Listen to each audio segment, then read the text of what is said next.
Elo synki. Na początku chciałem tylko powiedzieć parę słów, że film nie ma na celu nikogo urazić, nie ma w nim zawartych żadnych treści rasistowskich, wszystko jest przypadkowe i fikcyjne i ma na celu jedynie zaprezentowanie piękna GTA 5, jej silnika, no i generalnie piękna całokształtu produkcji. A w czym to piękne najlepiej widać w GTA?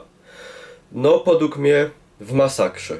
Także, cóż mogę powiedzieć? Mam nadzieję, że wam się będzie podobało i niech wybrzmi muzyka. I'm a